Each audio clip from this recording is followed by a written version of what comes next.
Ang pagbabalik ni Mary Jane Veloso sa Pilipinas nakaplano na sa Enero ayon sa Indonesia. Brigada Katrina Honson, ibrigada mo. Brigada Live Report.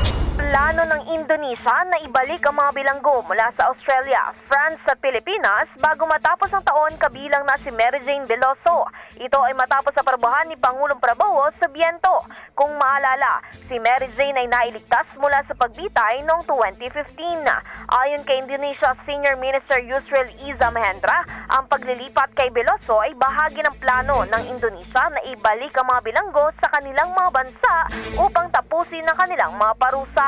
Maliban dito, kasama rin na ililipat ang mga natitirang miyembro ng Bali 9 mula sa Australia, pati na ang isang French na bilanggo. In the heart of changing lives, ito si Brigada Katrina Honson ng 105.1 Brigada News FM Manila, the Music and News Authority. Rapido, Brigada Balita Nationwide.